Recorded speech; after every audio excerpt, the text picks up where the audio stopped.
We level 754.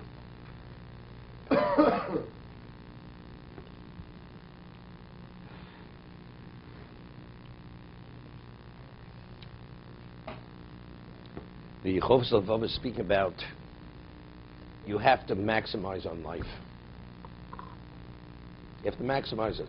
So if the purpose of life is to address your spirituality, and the only way you can address your spirituality, you have to live responsibly.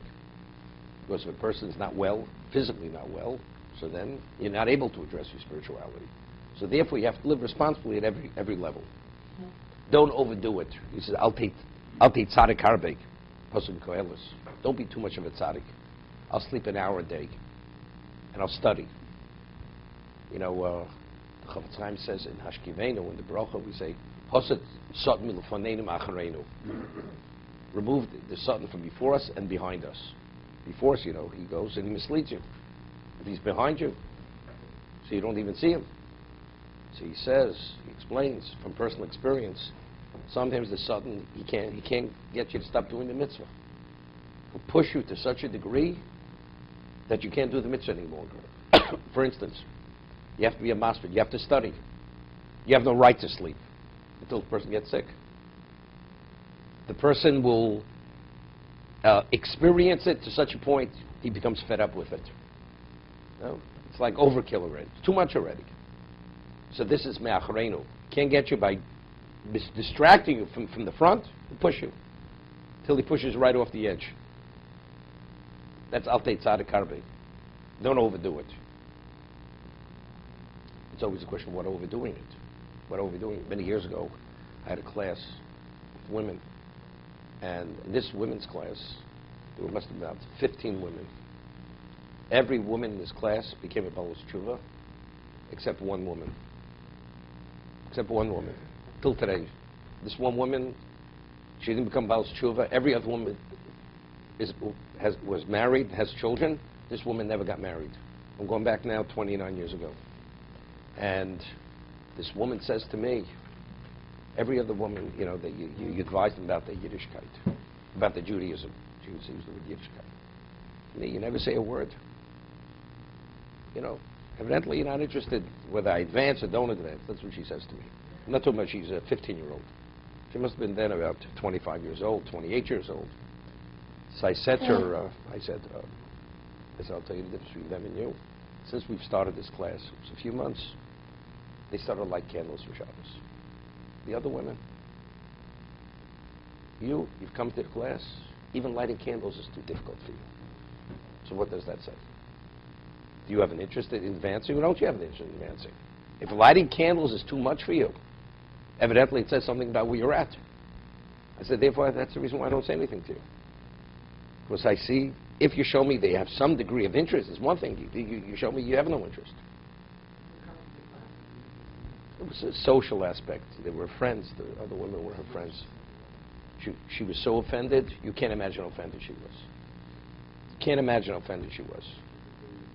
She stopped coming. She stopped coming. But again, like I'm telling you, she was never married. Till today, she's not married. I saw her maybe 20 years later, Rachmanos. Right? Okay.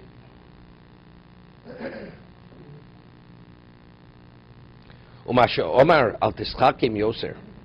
Bottom paragraph. Don't be too wise. Omar al Tisocho. It doesn't say don't be a fool.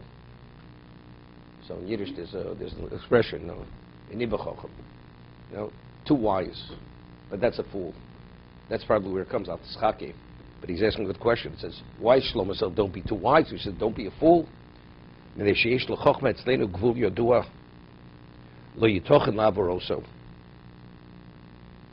know, if eating so much is healthy, so eating more definitely is even more healthy. It doesn't work this way.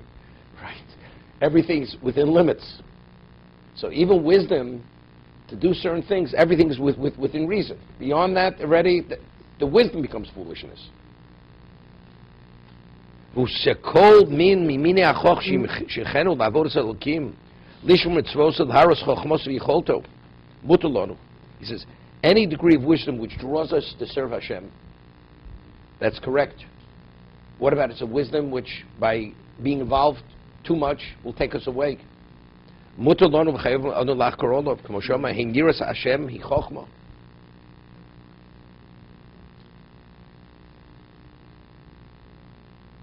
Give you an example. Rabbi Yisrael Salanter had a son. Rabbi Yisrael Salanter was known as the genius of his generation. Besides, he was the orator, he had a presence, he had a son, also a phenomenal genius.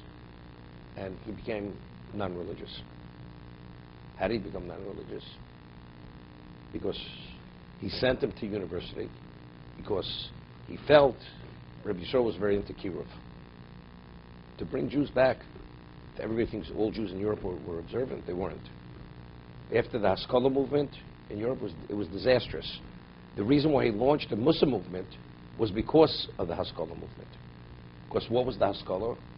They said, you know, these Jews, they're backward, they're archaic, they're primitive, they don't know how to behave, they're not refined. So that's when he started to focus on the refinement of a person. How you have to conduct yourself and how you have to be focused on what you think and what you say and how you dress and everything else. That was Rabbi Yisrael Salanter. So he sent his son to university. And unfortunately, it's walking a tightrope. He went off the wrong side. He became non-religious. So a person says, you know, I need that, I want that. I can accomplish so much with that. You go through a minefield because you're going to retrieve something a diamond that's worth a fortune. I'll be able to give so much charity if you come out alive. Who said you're coming out of the minefield? Sometimes you say, well, I need that education. And you go out of town to a university. Who said you can come back an observant Jew? So, if you come back an observant, it's one thing, but who said you can come back observant? Who said you're not going to come back almost mortally wounded, spiritually speaking? Do you know? Do you put all your eggs in one basket and take a chance of losing it all? Definitely not. You have to have some degree of guarantee. You have to be able to secure it. You see, Yaakov, he was going there. He was going to Lavan. He was worried, plenty worried, whether he was going to come back. Not physically alive, whether to come back spiritually alive, to be continued. The Enlightenment movement. That son never.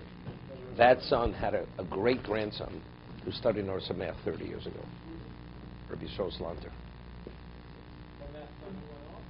The son, this was from a daughter. That son this was a granddaughter of Yisrael Salanter's son. They lived in England and Liverpool, and his name was Fletcher. Fletcher was his name. Came a Baal Tshuva. He was a great grandson of Yisrael Salanter from that son. Yeah. No. He respected his father. He revered his father. He never came back. So it's happened. He's the only Jew who won a medal from the Tsar. No Jew ever was commended by the Tsar because he was a rabid anti-Semite, regardless of what his accomplishment was. But in mathematics, he surpassed all the genius of generation. The Tsar was forced to give him the medal. He had no choice. That was Rabbi Yisrael's son. So when he received the medal, they put an article in the paper speaking about this and this and that. So they came to Rabbi Yisrael and says, "You must really be proud of your son."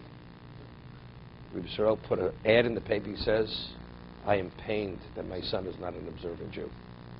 The medal means nothing to me." That's what Rabbi Yisrael said. Okay? Nobody should think for a moment that somehow overshadows the issue. It doesn't overshadow the issue.